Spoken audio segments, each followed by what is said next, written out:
हाथ में पकड़ी ठंडी उंगली। उस रात बारिश नहीं हो रही थी, लेकिन हवा में अजीब सी नमी थी, जैसे आसमान रो नहीं रहा, बस कुछ छुपा रहा हो। राघव देर रात तक अस्पताल में ड्यूटी करके लौटा था। घड़ी में 2:17 AM चमक रहा था। घर में अंधेरा था, वैसा अंधेरा जो बल्ब बुझने से नहीं बल्कि किसी की मौजूदगी से होता है। राघव ने जूते उतारे, दीवार का सहारा लेते हुए बेडरूम की ओर बढ़ा। थकान इतनी थी कि दिमाग सोचने से इनकार कर चुका था। जैसे ही वह बिस्तर पर लेटा, उसने आदतन करवट बदली और उसका हाथ किसी और के हाथ से टकराया। उसने सोचा नींद में खुद का ही हाथ होगा, लेकिन अगले ही पल उसकी उंगलियां किसी और की उंगली में फंस गई। ठंडी, बहुत ठंडी। राघव की आंखें खुल गई। कमरे में कोई आवाज नहीं थी, कोई सांसें नहीं, कोई हलचल नहीं, बस उसके हाथ में पकड़ी एक ठंडी उंगली। उसने झटके से हाथ खींच लिया। दिल इतनी तेज धड़क रहा था कि उसे लगा छाती फट जाएगी। लाइट जलाई, कमरा खाली था, बिस्तर का दूसरा सिरा बिल्कुल साफ। मैं पागल हो रहा हूँ, उसने खुद से कहा।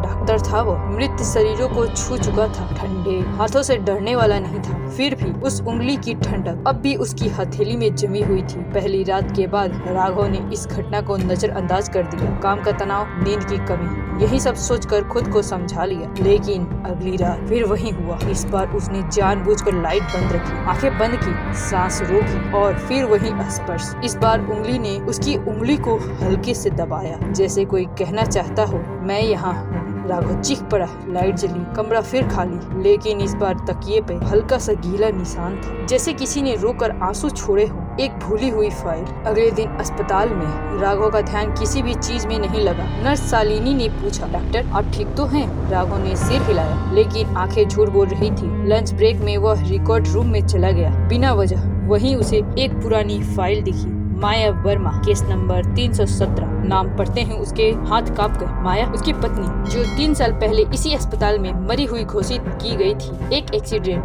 ब्रेन डेड, लाइफ सपोर्ट हटाया गया। सब कुछ कितना क्लीन था, लेकिन फाइल खोलते ही एक बात चुक गई। डेट टाइम के आगे राघव के साइन नहीं थे, जबकि वही उसका डॉक्टर था। यादों की दरार। उस रात राघव ने शराब पी, बहुत ज्यादा। उसे याद आया, माया मरना नहीं चाहती, वह माँ बनने वाली थी। लेकिन एक्सीडेंट के बाद जब डॉक्टरों ने कहा रिकवरी के चांस 0 है, राघव ने कागज आगे बढ़ा दिया था लाइफ सपोर्ट हटाने का। उसने खुद से कहा था ये दया है, लेकिन क्या वाकई? तीसरी रात, उस रात जब उंगली फिर उसकी हाथ में आई तो राघव भागा नहीं। उसने आंखें बंद रखी और कहा, माया अगर तुम हो तो मुझे माफ कर दो। उंगली और कस के। फिर एक धीमी फुसफुसाहट, मैं मरी नहीं थी राघव। उसकी सांस अटक गई। मैं सुन सकती थी, महसूस कर सकती थी, बस बोल नहीं सकती थी। कमरे की हवा जैसे जम गई। तुमने मेरी उंगली पकड़ी थी उस दिन भी, जब मशीन बंद की गई। राघव टूट गया। वह घुटनों के बल गिर पड़ा। मैं डर गया था, मैं अकेला नहीं रहना चाहता था। मुझे लगा तुम लौटोगी नहीं। उंगली ने धीरे से उसकी हथेली छोड़ी और आखिरी शब्द, अब मैं जा रही हूँ, पर तुम्हें जीना होगा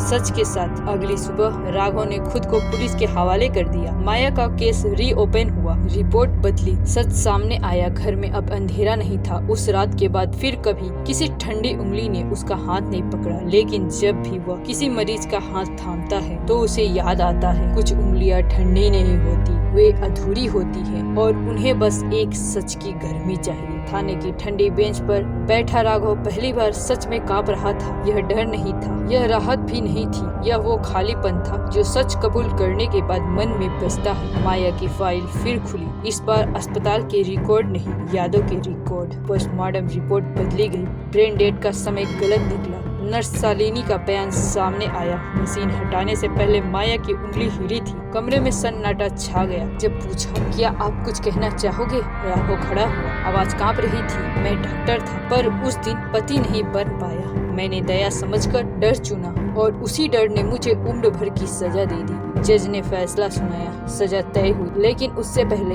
एक आखिरी बात, मृत आत्मा को शांति मिल चुकी थी। यह केस सिर्फ कानूनी है, आध्यात्मिक नहीं। राघव की आंखों से आंसू गिर पड़े और आखिरी रात जेल जाने से एक रात पहले राघव अपने पुराने घर लौटा। कमरा वही था, बिस्तर वही, खिड़की से आती हवा वही। उसने लाइट नहीं जलाई, धीरे से बिस्तर पर बैठा और फुसफुसाया, माया अगर तुम सुन रही हो तो बस इतना बता दो, क्या तुम मुझे माफ कर पाई? कई सेकेंड बीती, कोई आवाज नहीं। फिर उसकी हथेली में वो एहसास आया, इस बार ठंडी उंगली नहीं, हल्की सी गर्माहट, जैसे कोई बच्चा डर के बाद माँ का हाथ पकड़ ले। और एक बेहद साफ आवाज, माफी सजा से नहीं सच से मिलती है राघव। हथेली खाली हो गई, कमरा हल्का हो गया। जेल में राघव हर रात सोने से पहले किसी का हाथ नहीं ढूंढता। वह जानता है कुछ उंगलियां अब यादों में ही रहेगी जब तक कोई उसे महसूस कर सकता है। और कैमरा धीरे धीरे उसकी खुली हथेली पे जूम करता है, जहाँ अब कोई ठंडक नहीं, सिर्फ जिम्मेदारी की गर्मी है। अगर कभी अंधेरे में आपके हाथ में कोई उंगली आ जाए तो डरिए मत, शायद वो आपसे सच